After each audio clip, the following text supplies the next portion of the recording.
빗줄기가 인천공항 활주로를 사정없이 두들기던 그날, 저는 제 인생에서 가장 긴 일주일이 시작될 줄은 꿈에도 몰랐습니다. 2025년 7월 중순, 한국 기상관청 역사상 손에 꼽힌다는 정체전선이 한반도를 덮쳤고 제1여객터미널의 모든 출발 전광판이 빨간 글씨로 도배되기 시작했습니다.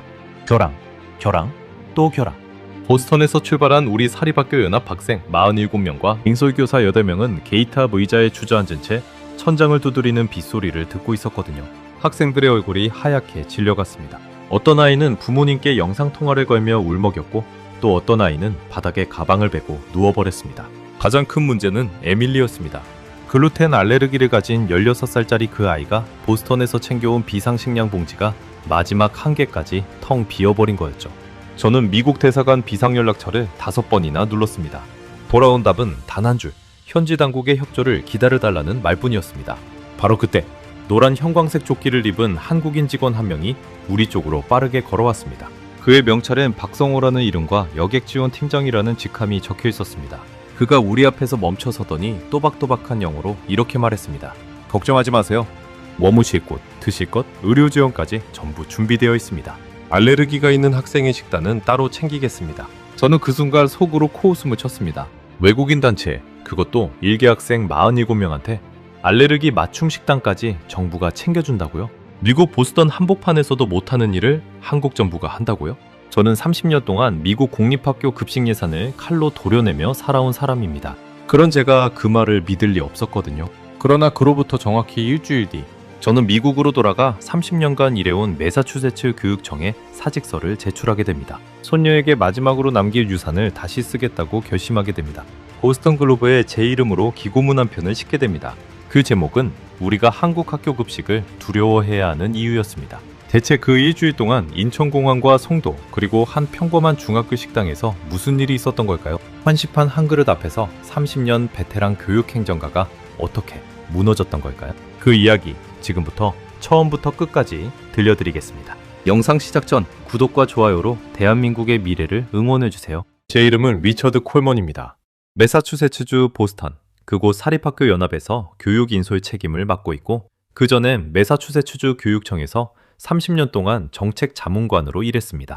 정확히 말하면 학교 급식 예산을 들여다보고 가위질하고 위탁업체 입찰 단가를 후려치는 일이 제 전문이었거든요. 하버드 교육대학원에선 1년에 한 학기씩 출강도 했습니다. 강의 제목은 늘 비슷했습니다. 공교육 예산의 효율적 배분.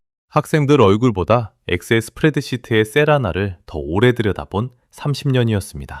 저는 데이터로 사람을 판단하는 사람이었습니다. 아이의 웃음보다 1인당 급식 단가가 먼저 보였고 영양사의 자존심보다 위탁업체의 분기보고서가 먼저 떠올랐죠. 동료들은 저를 보고 미국에서 가장 깐깐한 행정가라고 했습니다. 칭찬인지 욕인지 저는 굳이 따져 묻지 않았습니다. 그저 매년 보스턴 공립학교 급식 예산에서 평균 7%씩을 깎아냈고 그걸 제 능력이라고 믿었거든요. 그 7%가 결국 아이들 식판 위에서 어떻게 사라지는지 저는 단 한 번도 진지하게 들여다본 적이 없었습니다. 이번 한국행은 사실 제 의지가 아니었습니다. 보스턴 사립학교 연합이 한국 인천에서 열리는 청소년 과학기술 교류 프로그램에 참가하기로 결정했고 인솔 책임자로 제 이름이 올라간 거죠. 출국 사흘 전 동료 마이크 다니엘스가 제 사무실로 들어와 커피잔을 내려놓으며 농담을 던졌습니다. 리처드, 자네가 한국까지 갈 줄은 몰랐는데. 저는 어깨를 한번 으쓱하고 이렇게 답했습니다. 마이크, 한국이라고? 거기 학교 시스템은 그저 시험 잘 보는 기계를 만드는 곳일 뿐이야. 아이들 등에 책가방 대신 문제집을 매다는 나라. 우리가 거기서 뭘 배우겠어? 마이클이 웃었습니다. 저도 따라 웃었죠. 그 웃음 속에 30년치 우월감이 고스란히 박혀 있었다는 걸 그땐 정말 몰랐습니다. 비행기를 타기 전날 밤 저는 매사추세츠주 교육청 회의실에서 마지막 결제 서류 하나를 처리하고 있었습니다. 보스턴 공립학교 급식 메뉴 개편안이었거든요. 새 메뉴는 어제와 똑같았습니다. 월요일 페퍼로니 피자, 화요일 치킨 너겟, 수요일 햄버거와 감자튀김, 목요일 또 피자, 금요일 치즈 마카로니. 일주일에 5번 돌아가는 그 5가지 메뉴. 1인당 단가는 $2 73센트. 저는 그 숫자에 만족스러운 서명을 남기고 펜을 내려놓았습니다. 효율의 정답이라고 믿었습니다. 가공식품 비중은 70%가 넘었지만 그건 저에겐 통계 한 줄에 불과했습니다. 비행기 안에서도 저는 같은 마음이었습니다. 학생 47명을 둘러보며 저는 단호한 목소리로 말했습니다. 얘들아, 잘 들어라.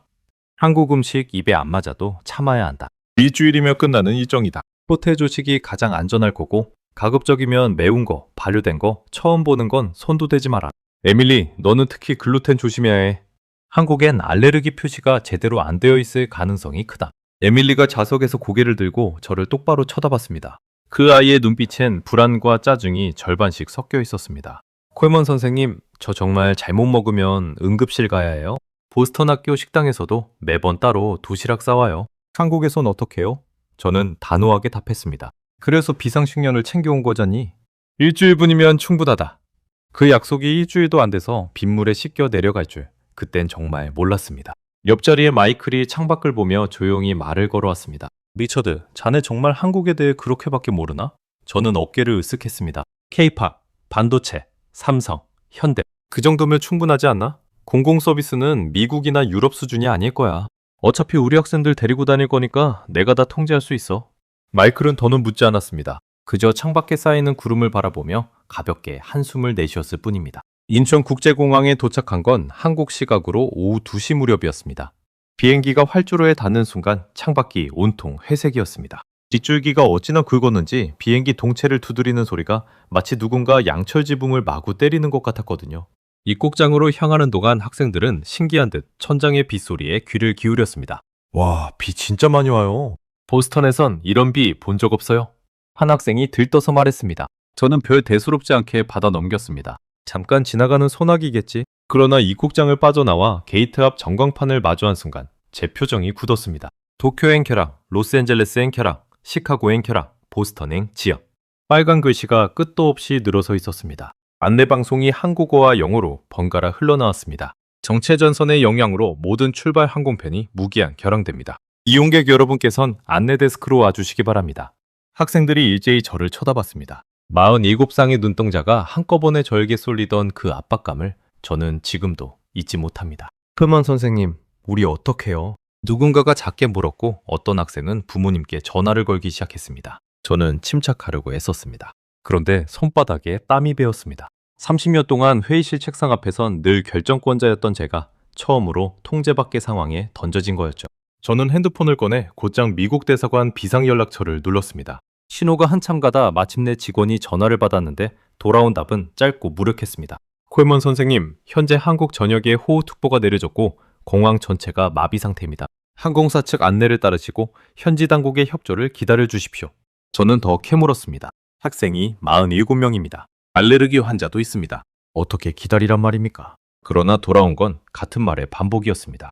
현지 당국, 현지 당국, 현지 당국. 저는 전화를 끊고 한참을 멍하니 서 있었습니다. 게이트 너머 활주로엔 빗물이 운동장처럼 고여 있었고 비행기들은 마치 묶인 짐승처럼 움직이지 못한 채 줄지어 서 있었습니다. 그제야 저는 깨달았습니다.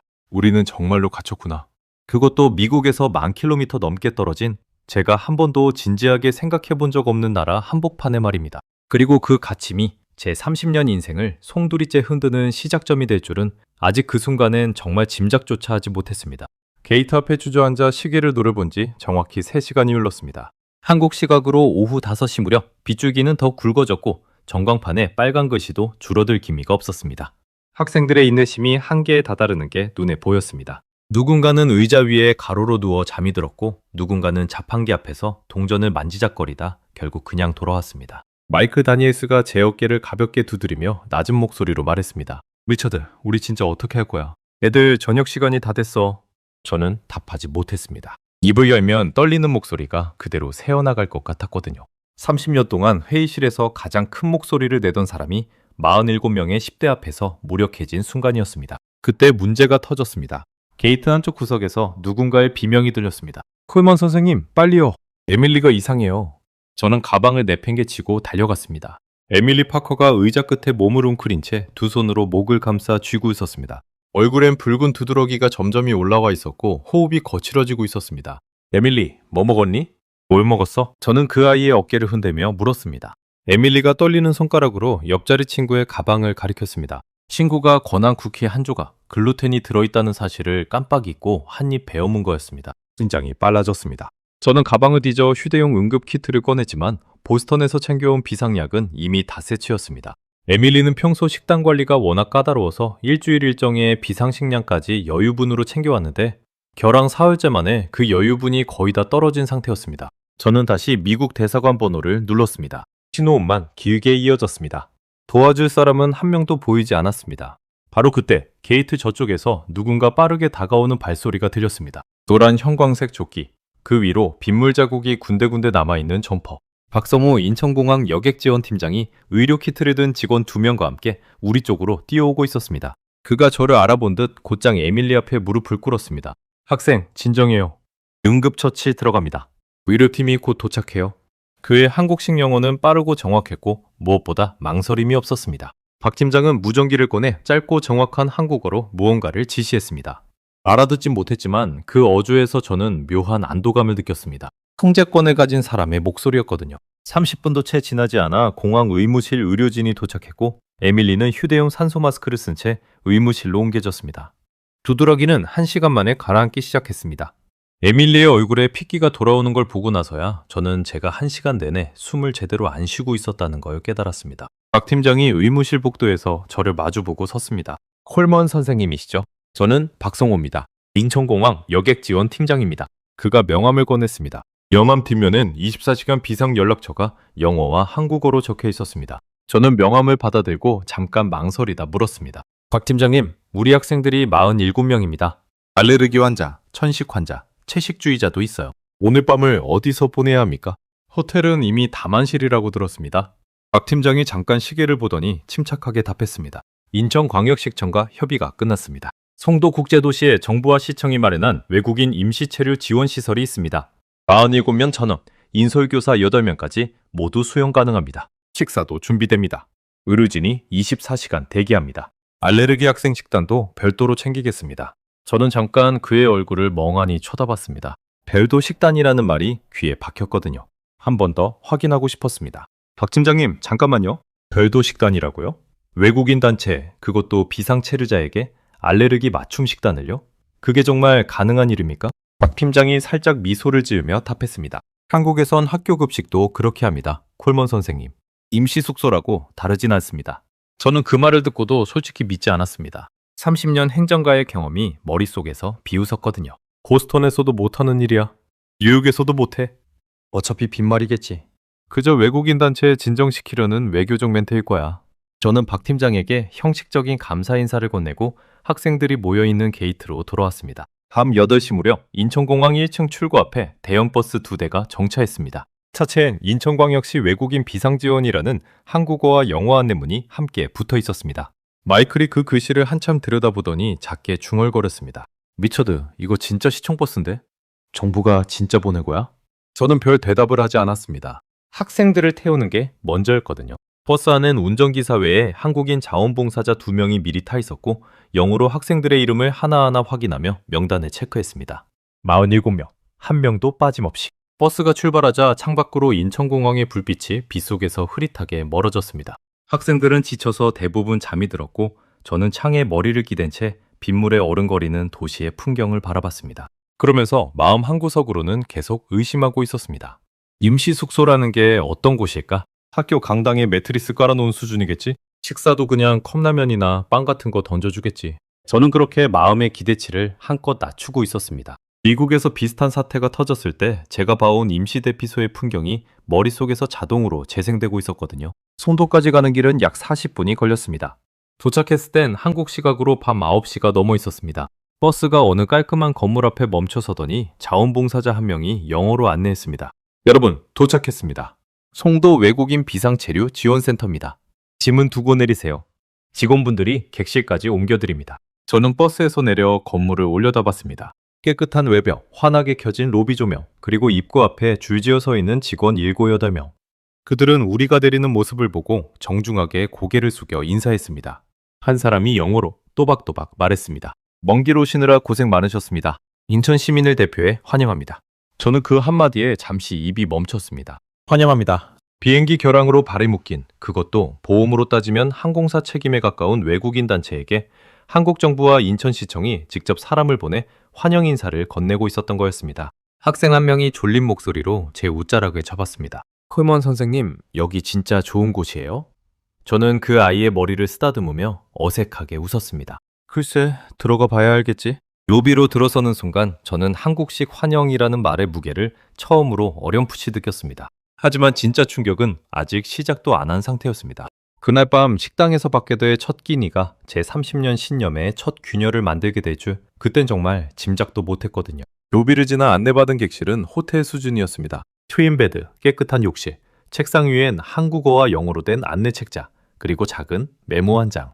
메모엔 이런 글이 적혀 있었습니다. 편안한 밤 되세요. 식당은 1층, 운영 시간은 24시간입니다. 알레르기, 종교, 채식 등 식이 요구가 있으시면 식당 입구 직원에게 말씀해 주세요. 저는 그 메모를 2번 읽었습니다. 24시간이라는 글자에 한 번, 식이 요구라는 글자에 또 한 번. 머리가 잠깐 멍해졌습니다. 객실에 짐을 풀고 학생들을 인솔해 1층 식당으로 내려간 건 한국 시각으로 밤 10시가 거의 다 됐을 무렵이었습니다. 미국 같으면 어디서 빵 한 조각이라도 구할까 발을 동동 구르고 있을 시간이었거든요. 그런데 식당 입구를 지나는 순간 저는 잠시 발걸음을 멈췄습니다. 따뜻한 밤 냄새와 북 냄새가 동시에 코로 들어왔거든요. 학생들은 일제히 코를 킁킁거리며 식당 안을 두리번거렸습니다. 식당 입구에서 한국인 영양사 한 명이 우리를 기다리고 있었습니다. 그는 클립보드를 들고 명단을 펼치며 또박또박 영어로 물었습니다. 쿨먼 인솔 책임자님 맞으시죠? 인천공항으로부터 학생 47명의 알레르기, 종교, 채식 정보가 미리 전달됐습니다. 확인 좀 부탁드리겠습니다. 그는 클립보드를 내밀었습니다. 저는 그 종이를 받아들고 한참을 들여다봤습니다. 종이 위엔 학생 47명의 이름이 알파벳 순으로 정렬되어 있었고 그 옆엔 각자의 식이 정보가 빼곡히 적혀 있었습니다. 에밀리 파커, 글루텐 알레르기와 달걀 알레르기, 케빈, 워싱턴, 견과류 알레르기, 하라첸, 유당 불내증, 라이언 코엔, 유대인 식단, 코셔 준수, 제이드 날리, 무슬림 식단, 할랄 준수, 올리비아 킴, 채식주의자, 97명 모두 단 한 명의 누락도 없었습니다. 저는 손가락으로 명단을 한 줄 한 줄 짚어가며 확인했습니다. 손가락 끝이 살짝 차가워졌습니다. 박 팀장님이 정말 이걸 다 전달하셨다고요? 제가 물었습니다. 영양사가 미소를 지으며 답했습니다. 인천공항 측에서 학생 한 명 한 명의 정보를 시스템에 입력해 주셨고 송도지원센터 식당 시스템과 자동으로 연동됐습니다. 저희가 직접 옮겨 적은 게 아니라 한국 공공급식 통합관리 시스템에서 데이터를 그대로 가져온 거예요. 통합관리 시스템이라는 말에 제 미간이 살짝 좁아졌습니다. 그게 정확히 뭡니까? 영양사가 차분히 설명했습니다. 한국에는 학교급식, 공공기관 급식, 비상체류자 급식까지 식이 정보를 한 곳에서 관리하는 플랫폼이 있습니다. 학생 한 명의 알레르기 정보가 한 번 등록되면 전국 어느 시설로 가도 그 정보가 따라갑니다. 저는 잠시 말문이 막혔습니다. 그 시스템 자체보다 그 시스템이 외국인 비상체류자에게까지 적용된다는 사실 때문이었습니다. 미국에서 제가 30년 동안 보스턴 한 도시 안의 학교급식 데이터를 통합하자고 회의를 몇 번을 열었는지 모릅니다. 그때마다 결론은 같았습니다. 예산 부족, 부처 간 협조 어려움, 결국 백지화. 그런데 한국은 비상체류자에게까지 그 시스템을 돌리고 있다고요? 식당 안쪽으로 들어가자 학생들이 줄을 서서 식판을 받기 시작했습니다. 그런데 식판 위에 올라온 음식을 본 순간 저는 다시 한번 멈춰섰습니다. 일반 학생들의 식판엔 따뜻한 잡곡밥 한 공기, 김이 모락모락 나는 미역국, 부드럽게 양념된 닭고기 조림, 살짝 데친 시금치 무침, 깍두기, 작게 자른 제철 수박, 그리고 우유 한 팩이 가지런히 놓여 있었습니다. 미국에서 본 어떤 비상대피소 식판보다도 솔직히 말하면 미국 보스턴 사립학교의 평일 점심 식판보다도 훨씬 정성스러워 보였습니다. 그리고 에밀리의 식판이 따로 나왔습니다. 일반 식판과 구분되도록 식판 가장자리에 노란색 띠가 둘러져 있었고 식판 위쪽엔 작은 카드 한 장이 꽂혀 있었습니다. 카드엔 이렇게 적혀 있었습니다. 글루텐 프리, 달걀 프리, 영양사 검수 완료. 에밀리가 카드를 손에 들고 한참을 들여다봤습니다. 그러더니 저를 돌아보며 떨리는 목소리로 말했습니다. 톨만 선생님, 저 보스턴에서도 학교 식당에서 이런 카드 받아본 적 없어요. 매번 도시락 싸와야 했어요. 저는 그 말에 잠시 숨이 멎는 듯 했습니다. 매사추세츠 교육청 정책자문관이라는 직함을 가진 제 앞에서 미국 학생이 한국의 임시 숙소 식당에서 미국 학교에서도 받아본 적 없는 알레르기 맞춤 식단을 처음 받아본 거였거든요. 영치 끝이 묵직해졌습니다. 그게 자존심 때문인지 부끄럼 때문인지 그땐 정확히 분간이 가지 않았습니다. 박 팀장님이 마침 식당에 들렀습니다. 학생들의 상태를 살피러 온 거였습니다. 저는 그에게 다가가 솔직하게 물었습니다. 박 팀장님, 정말 솔직히 답해주세요. 이게 임시 숙소의 평소 식단입니까? 아니면 외국인 단체라서 특별히 차린 겁니까? 그가 살짝 미소를 지으며 답했습니다.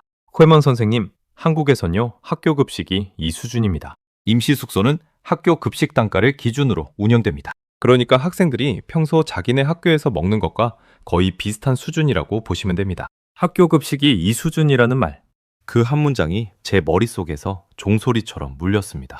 보스턴 공립학교 평균 급식 단가 $2 73센트, 일주일에 5번 도는 피자와 햄버거, 그 그림이 잡곡밥과 미역국이에 겹쳐 보였습니다. 저는 시판을 받지 않고 빈손으로 학생들 곁에 서 있었습니다. 그 자리에서 입에 음식을 넣는 것이 어쩐지 죄스러웠거든요.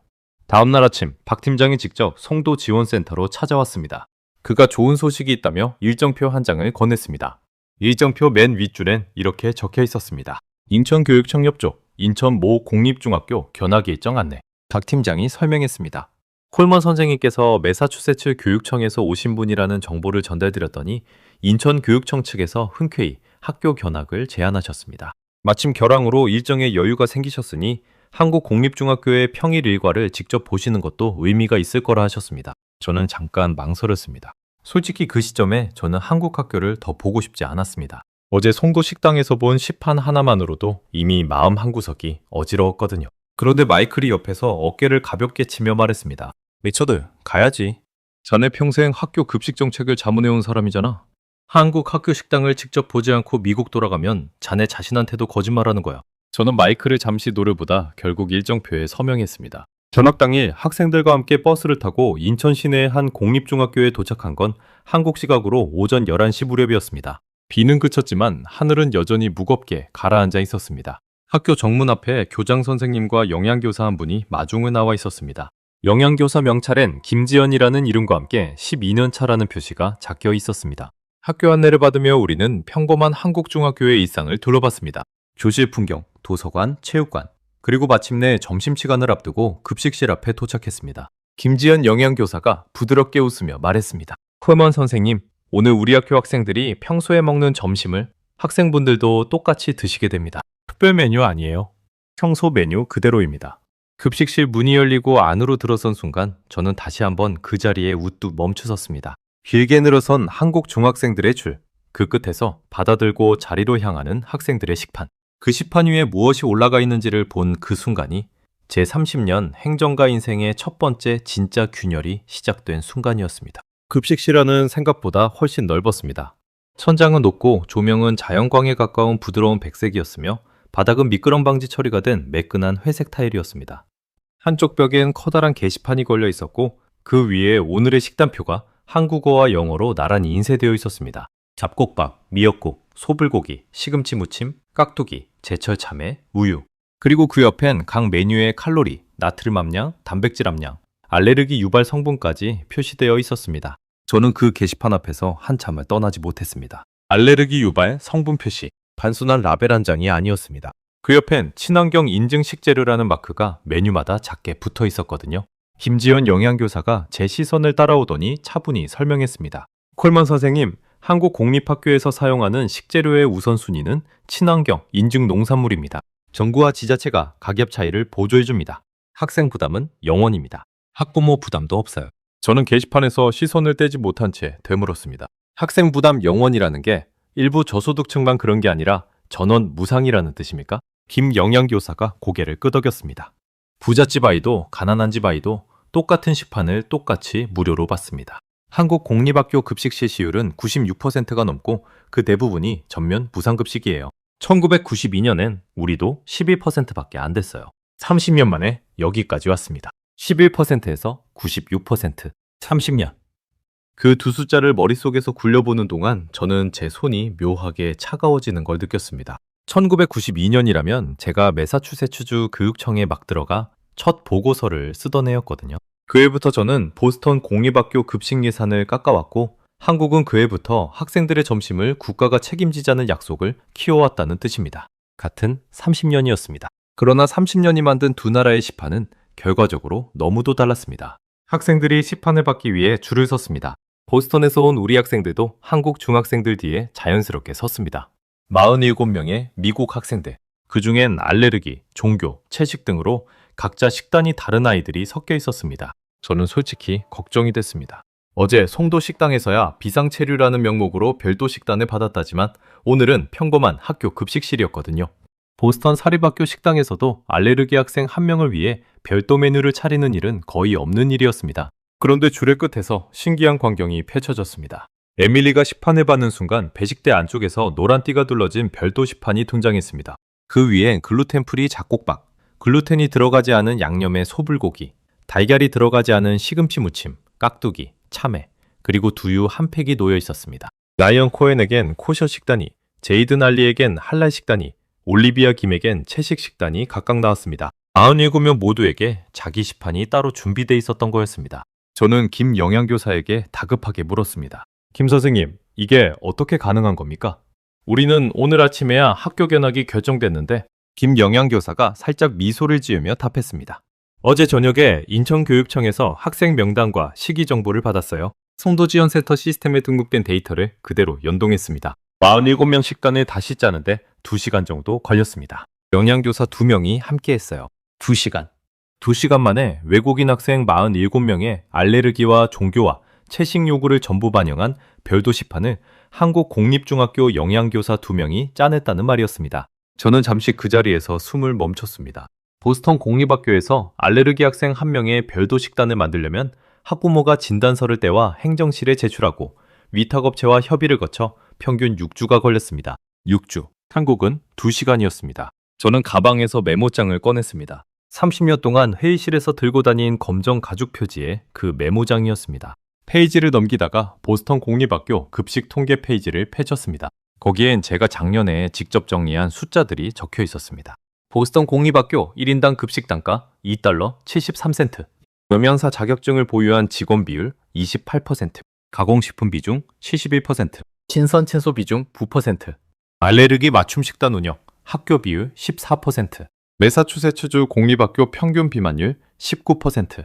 그 숫자들을 들여다보는데 손가락 끝이 떨려서 페이지를 넘기기가 어려웠습니다. 김 영양교사가 그 모습을 보고 잠시 망설이다 물었습니다. 콜먼 선생님, 괜찮으세요? 저는 고개를 들고 일부러 웃어 보이려 했지만 입꼬리가 제대로 올라가지 않았습니다. 김 선생님, 한국 영양교사 자격 요건이 어떻게 되십니까? 김 영양교사가 답했습니다. 한국에서 학교 영양교사가 되려면 정규 교사 자격증과 영양사 면허, 이 2가지를 모두 가져야 합니다. 영양관리뿐 아니라 학생들에게 식생활 교육도 직접 가르치는 교사예요. 정식 교원 신분이고요. 정식 교원 신분.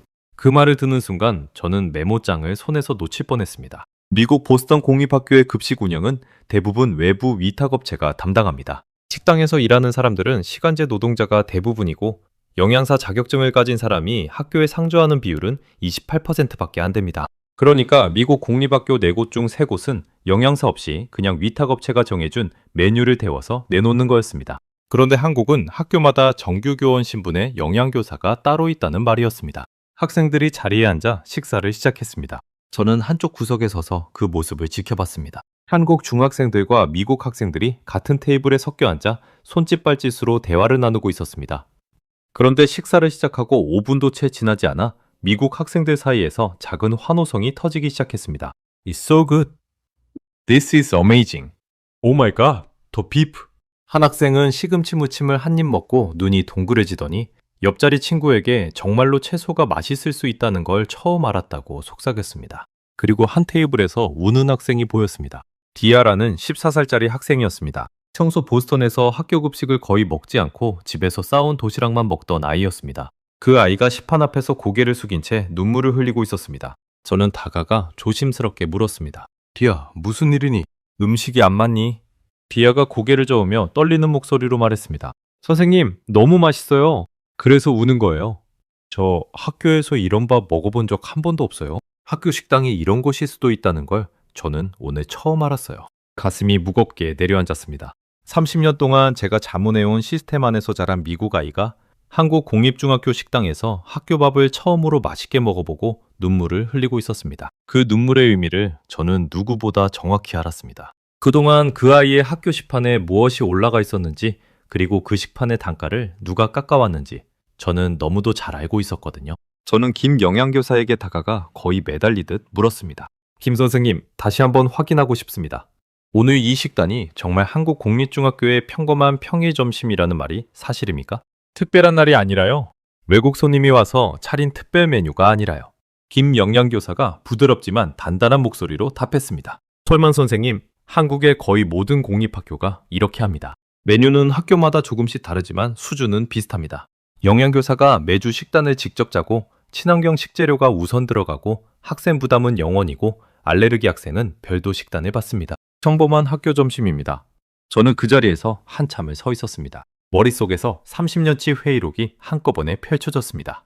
1995년 보스턴 공립학교 급식 예산 삭감 자문 보고서, 2001년 매사추세츠주 학교 급식 위탁 확대 정책 공고화, 2008년 학교 급식 가공식품 비율 확대 방안, 2015년 영양사 인건비 절감을 통한 단가 인하 보고서.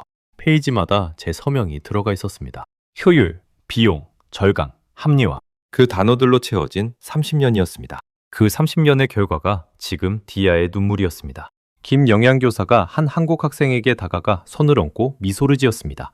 어떤 아이는 이미 식판에다 비우고 자율배식대에서 김치를 한 번 더 떠가고 있었습니다. 어떤 아이는 친구에게 자기 우유를 양보하고 있었습니다. 그 평범한 풍경이 어쩐지 너무도 비현실적으로 보였습니다. 저는 마이클 옆자리에 가서 천천히 앉았습니다. 마이클이 작은 목소리로 물었습니다. 리처드, 자네 괜찮나? 얼굴이 좀 안 좋아 보이는데?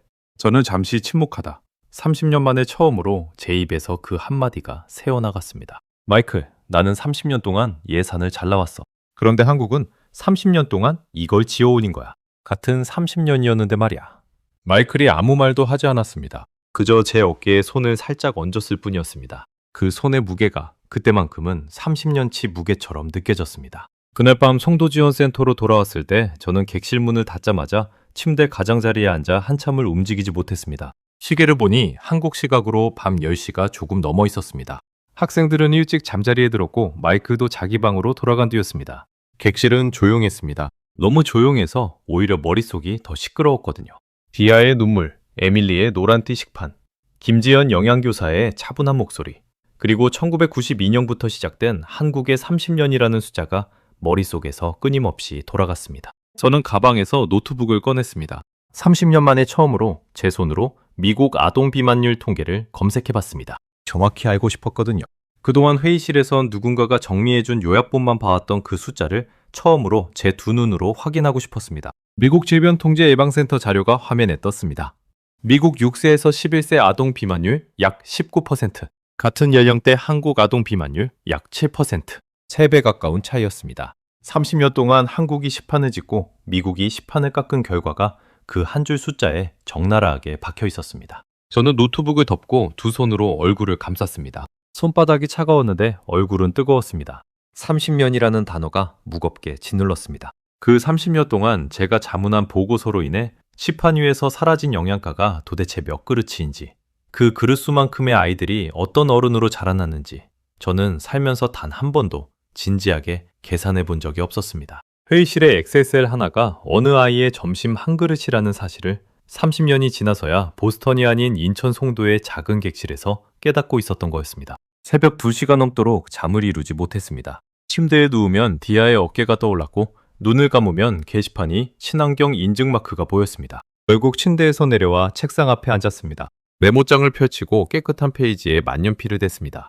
30년 동안 보고서를 써온 그 손이 그 새벽엔 한 줄 쓰는데 한참이 걸렸습니다. 첫 줄에 저는 이렇게 적었습니다.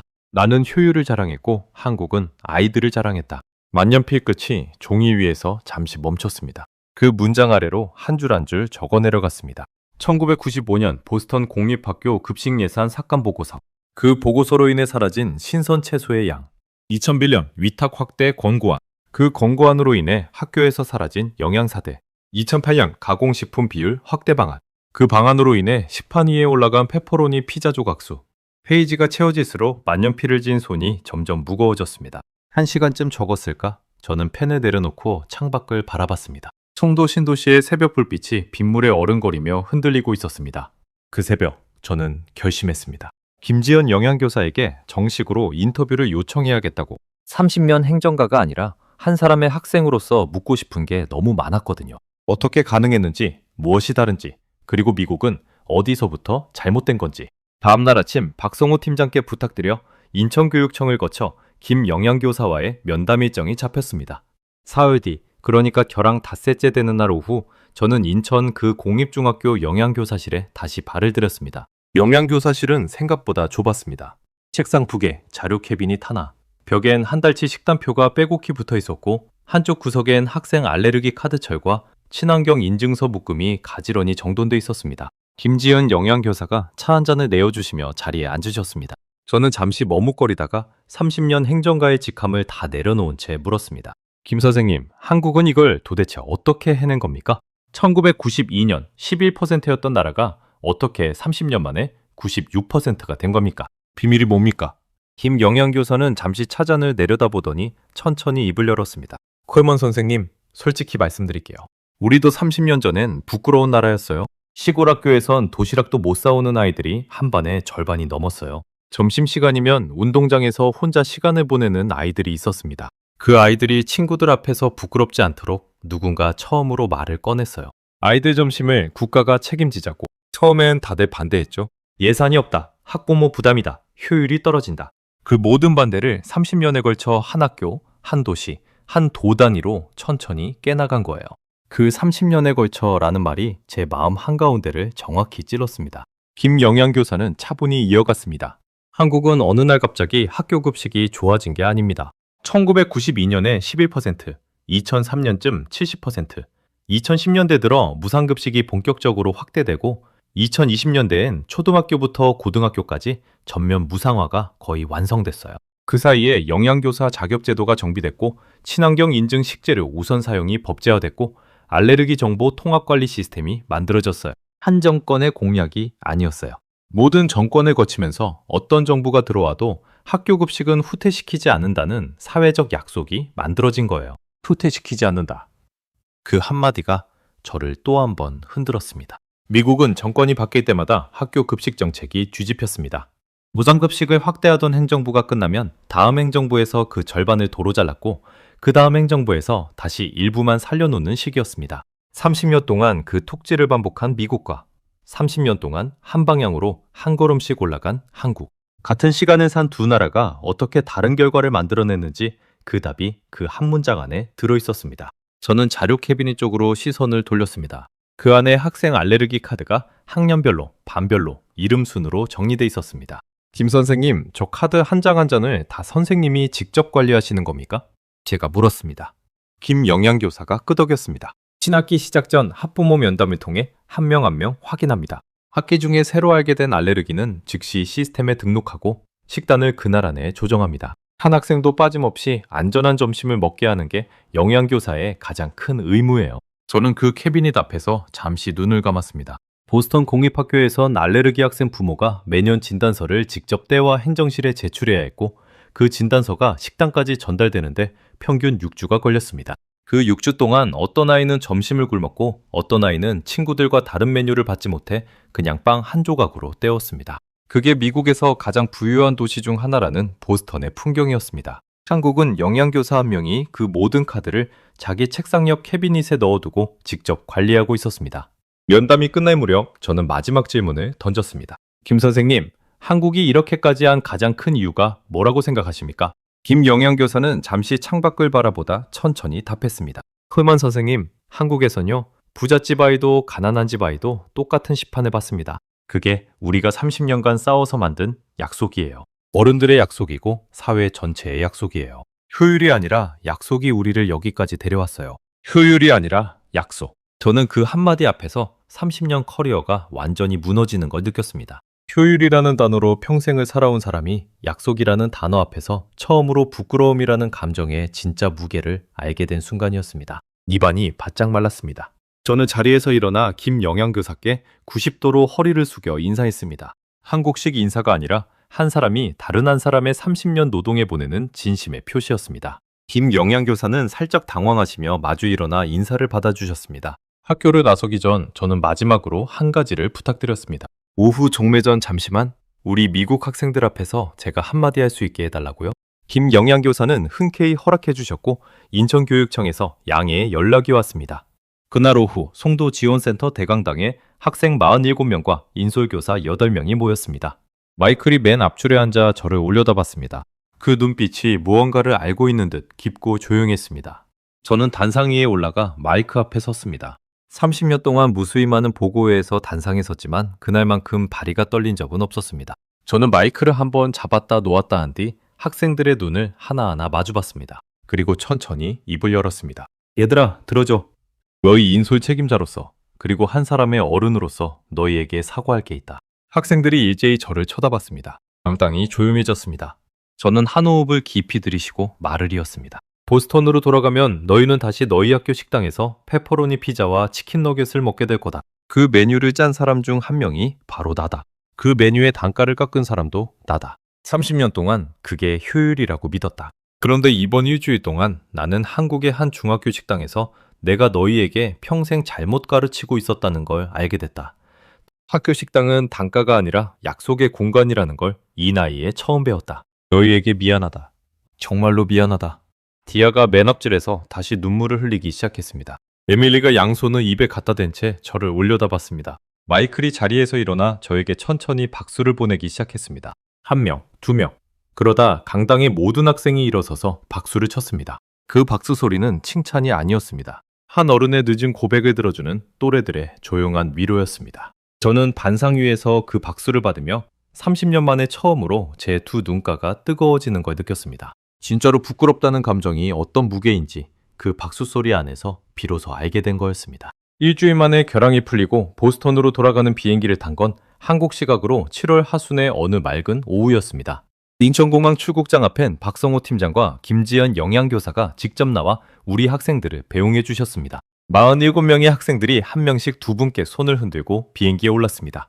저는 마지막으로 박 팀장의 손을 잡고 한참을 놓지 못했습니다. 한국 정부와 인천시청, 인천교육청, 그리고 그 평범한 공립중학교 하나가 한 미국 행정가의 30년을 어떻게 바꿔놓았는지 그 한 번의 악수 안에 다 담을 수가 없었거든요. 보스턴에 도착한 다음 날 저는 곧바로 보스턴 글로브 편집부에 연락을 넣었습니다. 30년 동안 쌓아온 인맥이 그날만큼 고맙게 느껴진 적은 없었습니다. 사흘 뒤 제 이름으로 기고문 한 편이 일요일판 오피니언면에 실렸습니다. 제목은 우리가 한국 학교 급식을 두려워해야 하는 이유였습니다. 기고문엔 디아의 눈물, 에밀리의 노란띠 식판, 김지연 영양교사의 캐비닛, 그리고 1992년부터 2025년까지 한국이 한 걸음씩 올라간 30년의 약속이 가감없이 적혔습니다. 마지막 문장은 이렇게 끝맺었습니다. 한 나라의 미래를 보고 싶다면 그 나라가 학생 한 명에게 점심 한 끼를 어떻게 차려주는지 보라. 나는 한국에서 미국의 미래를 잃었다. 기고문이 실린 그 일요일 보스턴 글로브 누리집의 조회수가 평소의 10배를 넘겼다는 연락을 편집장으로부터 받았습니다. 같은 날 저녁 미 동부 주요 신문 5곳에서 전제 요청이 들어왔습니다. 그 다음 주엔 워싱턴 포스트와 로스앤젤레스 타임스가 받아 실었고 미 전국 단위 방송 두 곳이 후속 보도를 내보냈습니다. 한국 학교 급식이라는 검색어가 미국 주요 포털에서 일주일 동안 상위에 머물렀습니다.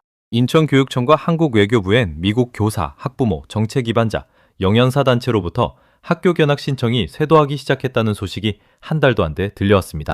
기고문이 실린 지 정확히 2주 뒤 저는 매사추세츠주 교육청 청사 7층 인사실 문을 두드렸습니다. 손에 든 봉투엔 한 장의 서류가 들어있었습니다. 30년차 정책자문관 미처드 콜먼의 사직서였습니다. 인사 담당관이 봉투를 받아들고 잠시 머뭇거리더니 물었습니다. 콜먼 선생님, 정말 괜찮으시겠습니까? 6개월 뒤면 정년 명예퇴직인데요. 저는 미소를 지으며 답했습니다. 6개월을 기다릴 시간이 없어서요. 늦었다는 걸 알게 된 순간 1시간이라도 빨리 새 일을 시작해야 한다는 걸 한국에서 배웠습니다. 청사를 나오는 길에 30년 동안 매일 지나친 그 회전문을 마지막으로 밀고 나왔습니다. 가을바람이 제법 선선했습니다. 저는 그 길로 곧장 변호사 사무실로 향했고 한 달 뒤 작은 비영리 단체 하나를 정식으로 등록했습니다. 단체의 이름은 약속의 시판이었습니다. 한국이 30년에 걸쳐 만든 그 약속을 미국 땅에 한 학교, 한 도시씩 옮겨 심는 게 단체의 목표였습니다. 첫 사무실은 보스턴 외곽의 작은 임대 공간이었고 책상 2개와 의자 4개, 그리고 벽에 김지연 영양교사의 식단표 사본 한 장이 액자에 담겨 걸렸습니다. 설립 첫 해 약속의 시판은 매사추세츠주 안에서 시범학교 3곳을 확보했습니다. 한국 모델을 일부 도입한 메뉴 개편, 영양사 상주 시범 운영, 알레르기 카드 통합관리 시도. 작은 출발이었지만 시범학교 학부모 설문 만족도는 첫 학기 만에 80%를 넘겼습니다. 그 결과가 다시 지역 언론에 실렸고 두 번째 해에 시범학교가 7곳으로 늘었습니다. 미국 다른 주에서 자문 요청이 오기 시작했습니다. 캘리포니아, 뉴욕, 일리노이, 그리고 워싱턴주. 그 모든 자료의 첫 페이지엔 똑같은 한 줄이 박혀 있었습니다. 이 모델의 원형은 대한민국 공립학교 급식 시스템이다. 그 사이 한국과의 인연도 끊기지 않았습니다. 김지연 영양교사와는 한 달에 한 번 영상통화로 안부를 묻고 자문을 받았습니다. 박성호 팀장은 인천공항 여객지원팀에서 그대로 일하시며 가끔 약속 게시판으로 한국 학교 급식 자료집을 보내주셨습니다. 디아와 에밀리는 그 일을 계기로 자기 학교 학생회에서 학교 급식 개선 캠페인을 시작했고 두 사람 모두 대학 진학 에세이의 첫 문장을 인천의 한 공립중학교 식당에서 시작했습니다. 저는 한국행 비행기를 2번 더 탔습니다. 한 번은 단체 설립 1주년에 김 영양교사를 직접 찾아뵙고 감사 인사를 드리기 위해, 또 한 번은 2년 차에 우리 단체의 시범학교 영양사 3명을 데리고 한국 모델을 직접 보여주기 위해서였습니다. 2번 모두 인천공항에 도착할 때마다 그 7월의 빗소리가 귀에 다시 들려왔습니다. 활주로를 두드리던 그 굵은 빗줄기 소리가 제 인생을 통째로 두드려 깨운 그 소리가 말입니다. 지난 봄 저는 보스턴 외곽의 작은 집 거실에서 7살짜리 손녀 릴리를 무릎에 앉히고 한참을 이야기를 들려준 적이 있습니다. 릴리가 학교에서 점심을 잘 안 먹는다고 며느리가 걱정을 한 다음 날이었습니다. 저는 릴리의 머리를 쓰다듬으며 천천히 입을 열었습니다. 릴리, 할아버지가 인생에서 가장 큰 교훈을 배운 곳이 어딘지 아니? 릴리가 동그란 눈으로 저를 올려다봤습니다. 어디예요, 할아버지? 할아버지가 다닌 대학교요. 저는 고개를 천천히 저었습니다. 릴리, 할아버지가 인생에서 가장 큰 교훈을 배운 곳은 한국의 한 중학교 식당이었단다. 거기서 할아버지는 어른들이 진짜 어른이 된다는 게 어떤 건지를 배웠어. 릴리는 무슨 말인지 아직 잘 모르는 듯 고개를 갸웃했습니다. 저는 그 작은 어깨를 가만히 안아주며 마음속으로 다짐했습니다. 이 아이가 학교에서 점심 한 그릇을 받을 때 그 한 그릇에 누군가의 약속이 담겨 있는 나라에서 자라게 만들겠다고. 그 일이 제 남은 인생의 가장 큰 숙제라고. 한국이 30년에 걸쳐 해낸 일을 미국이 30년에 걸쳐 따라잡을 수만 있어도 충분하다고. 저는 인천공항 활주로를 두드리던 그 7월의 빗줄기를 지금도 자주 떠올립니다. 그 빗줄기가 없었다면 저는 아마 6개월 뒤 명예퇴직 박수를 받으며 30년 효율의 자랑을 아는 채 조용히 무대를 내려왔을 사람입니다. 한 나라의 평범한 학교 식당 하나가 한 외국 노인의 30년을 뒤집고 새 인생을 열어줄 수 있다는 사실. 그 사실 하나만으로도 대한민국은 세계가 2번, 3번 다시 봐야 할 나라라고 저는 지금도 강연장에서 똑같이 말합니다. 저는 다음 시간에도 전 세계를 놀라게 할 대한민국의 이야기로 다시 찾아뵙겠습니다. 감사합니다.